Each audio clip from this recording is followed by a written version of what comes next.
URC folks, we're getting towards the end of the competition now, barring a few make-up games and some delay waiting for the Champions Cup and whatnot. Yeah, we're getting really down to the business end. It looks like the top 8 sorted, from what I could see. Someone correct me if I'm wrong, but yeah, we'll go through the games at the weekend. Goodness me, that's a full whiteboard of fixtures, and you guys can let me know your thoughts on how the games went. The first one, Bulls and Glasgow. I managed to watch this one. The main thing that sticks in my mind, unfortunately, is the Tumbwe denied try was a proper thing of beauty. I mean, the Bulls end up getting this one done. It's a proper bit of tit for tat early because the Bulls get yellow carded. That's Elric Lowe, and the Glasgow boys get a penalty try, so they go in front. But the 14 men Bulls, they're able to hit back through Burger on 9 minutes. It's like 10 points apiece. And yeah, Mornay Stain misses a penalty right before halftime. Xander Fagerson gets a yellow card at the breakdown. They do get the Tumbwe try in the end after the other one's denied to give the Bulls a 7-point lead at halftime. But yeah, the Tumbwe second try, where he gathered it one-handed from across the touchline as he's just keeping his feet in, that would have been candidate for try of the season, but unfortunately he was marginally in front of Lionel Mapo's kick. So yeah, but I mean, rest of the game, the Bulls are pretty relentless. Steenkamp gets one, Brink gets one. They would just, it was like an arm wrestle, and you could just slowly see the Bulls just exerting too much power, too much pressure. Glasgow, too many kind of, breakdown penalties, and in at the side of the maul, and they missed touch once. I mean, they did get a consolation through Ollie Smith towards the death, and almost a second one, but there was a forward pass for him. So both sides denied some tries, but ultimately Bulls pretty good value for their win, eh? So yeah, 29-17. It's a comfortable enough win without being like a proper hiding, so they'll be pretty happy enough with that. Clean breaks 3-2. Defenders beaten, interestingly, is 18-10 with Glasgow edging that number. But I mean, the Bulls only lost 2 rucks the whole game, whereas Glasgow were at 6. So you just can't be giving up that kind of ball. Marcel Kutsia, 15 from 17 tackles, not a bad shift. Ollie Smith at fullback, 64 run meters, a clean break, and 3 defenders beaten, not a bad shift either. The Bulls are in 6th at the minute, I think up from 8th. So not bad, coming good at the right time. And Glasgow are in 7th. The other game, Munster and Cardiff, I only watched highlights of this one because I figured it would probably be a bit of a hiding. And it ends up being a hiding, 42-21. But maybe not like people would have expected, eh? Because if I only watched the highlights, and you guys correct me if I'm wrong, but Cardiff seem to be pretty good value for large periods of game. They start with the first try. They get one through Seb Davis. Munster hit back through Healy, who ends up getting a double. Then Cardiff go back in front through Lilo, and then Haley gets his second one. So proper kind of back and forth. And like halftime, it's 27-14. So it's looking like Munster are going to run away with it. But then they do get one through Lloyd Williams on 56 to the Cardiff boys. So they didn't look like quitting. So it was kind of still game on at 27-21. But then, I mean, O'Donoghue is such a unit. Honest to goodness. I'm impressed by that guy every time I see him. He gets the offload to Casey for his first, and then Casey with the tap and go for his second. So, yeah, man, Craig Casey is certainly one for the future. It's good that he's already had a wee bit of time with Ireland, but he's another one who kind of impresses every time you see him play. Run meters, 566 to 461. Pretty open game by those numbers. Offloads, Munster with 17 to 7 from Cardiff. So, yeah, proper fun stuff. O'Donoghue, 53 run meters, a clean break, 3 defenders beaten, 10 from 11 tackles. You got to love watching him play, no matter who you support. Both of them for Cardiff, 72 run meters, 3 defenders beaten, 15 from 17 from him as well. Coughed up the ball a few times from what the stats said. But yeah, Munster in 2nd, doing pretty well. And Cardiff not so much, down in 14th. Munster don't have a URC game next week because we've got some make-up games to do in the next round with teams who aren't in Europe. So for Cardiff, that's Zebre. Await them. The Lions of Benetton was another one that I didn't watch in full. The only other one I watched in full was the Leinster and Stormers game, to be honest. I've been kind of rushed to try and watch through some highlights today. But yeah, the Lions and Benetton. It's another one that seems like it was a wee bit of tit for tat. Lions take a good lead, and then Benetton managed to punish the Lions when they've got a yellow card, right? Because Hendricks tackled Rhino Smith when he'd taken a quick tap from like from 5 meters out, basically. So Hendricks didn't get back on his line, so he just tackled him instinctively and got carded for it. So the Benetton boys punished them. Rhino Smith got his second, and it was 22-8. 22-8. It's a pretty solid lead away from home for the Benetton boys. Remember, they are with a lot more of their Italian internationals now, so looking like a stronger team than we've seen for many periods of the URC. But then they had a tip tackle which got them a yellow card as well, and you better believe the Lions ended up punishing them. Edville van der Merwe managed to get one. Morne van der Berg managed to get one. He was another one who kind of loves the quick tap. Pienaar and Hendricks end up going for tries as well. So it ends up being a little bit of a, well, I guess you could say a pretty comfortable scoreline for the Lions boys. I mean, to be fair though, Benetton did get a consolation, and it's also a bonus point through Kanone on like the 84th minute. Plus they had a drop goal, which you don't see that much of. So 37-29, it looks a little bit messier if Benetton don't get that last try.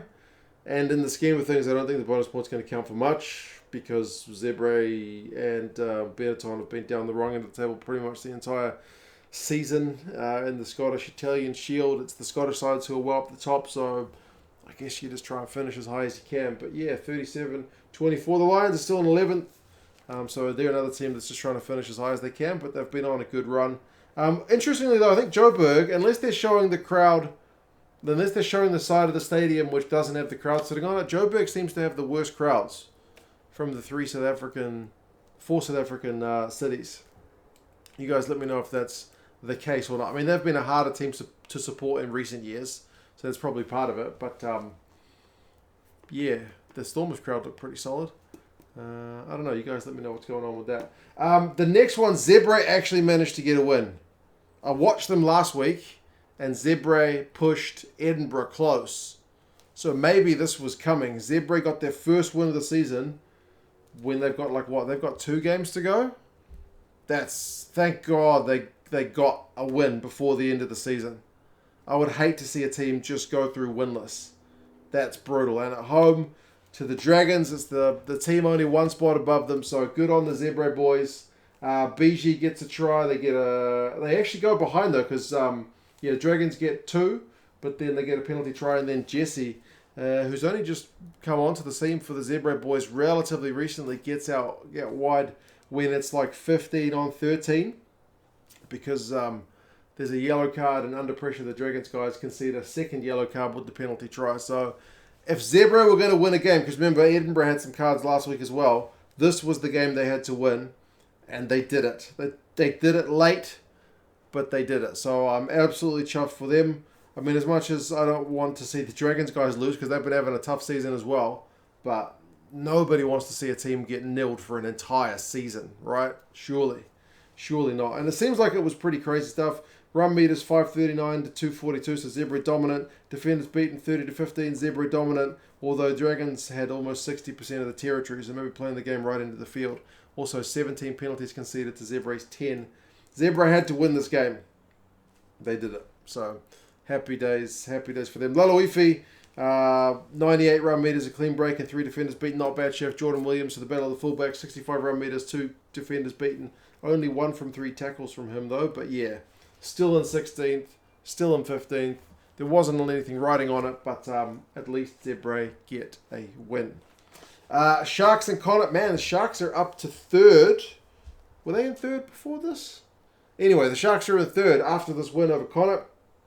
Ends up being a pretty big one, but from what I've seen of it, it's another one where it wasn't maybe as straightforward as the initial scoreline would look, because when Thornbury got his try on 27 minutes, which comes after the BULvGLA one, the Connacht boys are in front 11-10, and then after Blade's try on 36 minutes, the Connacht guys are up 21-10. So that's a proper solid lead away from home. But I guess, 21-10 after, 36 minutes? And that's the last of the scoring for the Connacht boys. So, yeah, the Sharks, I guess they must have said something pretty useful at half-time, because then they come out firing. Lowe gets one where he powers over and does well to get the ball down, to be fair. MUNvCAR gets one, and Ruotz gets one as well. Plus ZEBvDRA got his second. So it ends up being a pretty relentless shift from the Sharks boys at the end. But they certainly had a wee tester. It wasn't all one-way traffic, as the scoreline might suggest. So, yeah, the Sharks, another South African team. I mean, it's 4 from 4 for the South Africans again. South African team kind of coming good at the right time. I still will be curious to see how things go next year, when they've also got Champions Cup and Challenge, or maybe Challenge Cup games to worry about, to see how the qualification goes.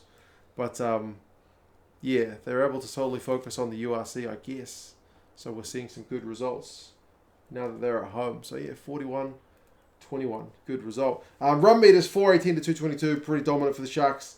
56% possession, 69% territory. Like, all the standard stats seem to be pretty dominant, especially the second half. Fussy has 85 run meters, 2 clean breaks, and 5 defenders beaten. Heffernan in a losing shift, 11 from 11 tackles. But, yeah, there you go. Sharks are in third. The Connacht boys are down in 12th. Stormers and Leinster, I managed to catch, because it was two of the top teams, man. In my power rankings, I had these guys in 1 and 2. Albeit, remember, Leinster have changed so many guys, because they've got Champions Cup, they've got Six Nations, and they've got the URC to kind of juggle, because they've got so many guys in the Ireland squad usually. So, yeah, it's to be expected. We used to see it in the Pro 14 as well, that Leinster would often send around some of their fringe guys or their youth guys, you know, in the away fixtures especially. And it's part of the way they build that depth, man. You wonder why Leinster's got such mad depth. They've just got guys that can step up. And they gave the Stormers a game. To be honest, the first half was a wee bit of a tough watch. I mean, the Halant to Nell move was denied, unfortunately, for a bit of obstruction from Dion Fourie. That was probably the moment of the first half. Although there was also the tackle on Sinatla, but was that first half or second half? But either way, the first half was like 6-3 to Leinster. So it was, yeah, there wasn't that much going on in that first half. There was Sinatla got hit by a pretty high tackle, which they didn't look at as well, but I'm assuming the TMO had a look at it in the back end. Anyway, the second half is certainly the half you're going to watch. If you want to go back and watch this one, you can probably just fast forward through the first half. I mean, Halant gets the try on 45 minutes. He's been in electric form. He's got to be getting a Springboks call up, surely, man. He's been playing good since, even when the South African teams at the start of the season weren't looking flash, Halant was still looking great. So, I mean, great finish for him. Beats his defender out wide. So 8-6, and then, it is the second half. Sinatla, like a couple of minutes later, it's this guy Russell with a try-saving tackle on Sinatla. He was in for all money. I mean, Sinatla still gets one on 53 minutes, so you kind of delay the inevitable, but yeah, it was worth of a mention in itself, because you won't see many better try-saving tackles than that one. Also, there was a yellow card. And the Leinster boys, through Ed Burr, managed to power over for a try. Stormers did well to maybe avoid a yellow card of their own when it was 13-13. Roos gave away a pretty dumb penalty when he shoved, was it Harry Burns' head into the dirt after putting a hit on him after he'd made a clearing kick. That was a kind of get out of jail free card for the Leinster boys, but I guess he'll learn from that kind of thing. But he was kind of lucky, because then Leinster made a mistake at a maul, which gave the Stormers another chance to pounce. And sure enough, they did a maul, which leads to a penalty try. And it's another yellow card for the Leinster guys. So, yeah. Interestingly, the Leinster guys kicked it out at the end, because they're kind of happy to take the losing bonus point and deny the Stormers a chance to chase a fourth try. But, yeah, the Leinster guys, again, have done pretty well without fielding their first team. The Stormers, they still get the win, but they'll probably look back on the first half as a little bit of a letdown. But anyway, run meters 334 to 210, so pretty tight. Like not the highest of all the games this week for sure. Possession, I mean, the Stormers have got 54%, so they edge it without being totally dominant. There's a lot of like having to stop for lineouts. The Stormers have 18 lineouts. Leinster have 17. The Stormers line out misfires a few times. The Leinster's one a wee bit more reliable. Penalties conceded, Leinster 17, the Stormers 11. So, yeah, a little bit of stop-start compared to some of the other games, but often when you get the two top teams or two teams up the top, that's what happens. Ruddock, 56 run meters, a clean break and 2 defenders beaten. 9 from 11 tackles, he's still going strong. Sanatla, 62 run meters, a clean break. 5 defenders beaten, 3 offloads and a try. Not a bad shift from him. 2 games to go, folks. The Ospreys and Scarlets, goodness gracious me. Tri-fest. Absolute tri-fest. But the fact that the Scarlets dropped this one, I think that's their playoff hopes done, right? Because they are 6 points behind Edinburgh now, I believe. So, yeah, unfortunate for the Scarlets, because they were in the lead, but honest to goodness, the tries. It's all about Combeer, and it's about Giles as well. Both of them. I mean, Giles only gets 1, but he's involved, and then Combeer gets a hat-trick. This game is bonkers. I mean, what can you say about it? 3-0 to Scarlets, 7-3, 10-7, 17-7. 17-7 is the Scarlets' decent lead. Tri-fest when Morris gets his one. Webb almost blew that chance because Reece Webb hadn't passed. I guess he was trying to match Gareth Davis's try-scoring efforts. But then, yeah, second half, it just all goes to custard for the Scarlets boys. Baldwin gets yellow carded for a deliberate knock on, and then the Ospreys guys just punish him. I think it was 3 tries during the yellow card. Lake gets 2, Giles gets 1, Michael Collins ends up getting 1, Watkin and Parry getting on the show. Like, this is a proper crazy game. Pretty good crowd as well, I thought. For this one, I guess it's a proper Welsh derby, and Ospreys and Scarlets are still kind of fighting it out to see who's going to finish top of that Welsh shield. So, yeah, but I mean, Combeer had a pretty good game. If you're a Scarlets fan, you have to be pretty happy about that. Scored at least 1 where he really had no right to score it, and then Hardy comes off the bench, gets 1 as well. So, yeah, really, really crazy game. Just that yellow card period is the horrendous one for the Scarlets guys. But anyway, 54-36, that's quite a scoreline. If you want value for money in terms of points scored, I think that's your watch if you want to watch one this week. Run meters 474 to 476, so pretty high. Clean breaks 5-7. Scarlets having 2 more, pretty high, but they also had more turnovers, conceded 15-9. Keelan Giles 113 run meters, 2 clean breaks, 5 defenders beaten. Combeer 80 run meters, 3 clean breaks, 5 defenders beaten. So wingers for each team, entertaining all of us. But as I said, for the Scarlets guys, not the result they wanted. They're in 9th still. The Ospreys are in 10th. But the Ospreys have a game in hand. They're playing the Dragons boys, I think, next week. So, yeah, we'll see how that one goes. Pretty crazy. The last one, Edinburgh and Ulster. Ulster may be going to get their mojo back because they've been on a bit of a losing run. They've been knocked out of the Champions Cup. They've lost some games in South Africa. They lost last week. And, yeah, they went to Edinburgh and got a job done. Edinburgh, who didn't know what was going to happen with the Scarlets, so probably could have used a win, but they did get a losing bonus point, if nothing else, which is the point that keeps them out of striking distance of the Scarlets. So, yeah, this one was low scoring compared to the Ospreys and Scarlets game, that's for sure. Timoney got yellow carded early, but the Ulster boys still managed to score with a man down. Their only try of the game through Bellacoon out wide. But Nathan Doak just kept the scoreboard ticking over with those penalties, eh? He's quite the useful player. They had 13 points by halftime, so only managed to score 3 in the second. And Edinburgh only managed 3 in the entire first half. Doak put some steps on to set up the final points of the game for Ulster. They had a 16-3 lead, but they had another yellow card with some more defence. Edinburgh couldn't score in the yellow card, but then they did manage to get one through Bennett finally with a little chip and regather. So that made it game on. And Edinburgh went through phases like crazy at the death, but not able to crack the Ulster boys down. So, yeah, crazy game in terms of how it was a bit low scoring. Maybe neither side in the best form they've been in all tournament, but if you're going to be in a little bit of a purple patch, now's the time to start turning things around because you still got a little bit of time before the knockout stages start. So run meters, interestingly, 424 to 319 to Edinburgh. Possession 60-40 to Edinburgh. Territory 67-33 to Edinburgh. Still managed to lose the game. Hamish Watson, 15 from 16 tackles, kind of not surprising. But man, Herring, 23 out of 23 would usually be the top guy. Nick Timoney, 28 out of 28. That's despite spending 10 minutes in the bin. That's one of the highest tackle counts you will generally see. Ulster are in 5th. Edinburgh are in 8th. Whew. Bunch of games this weekend, folks.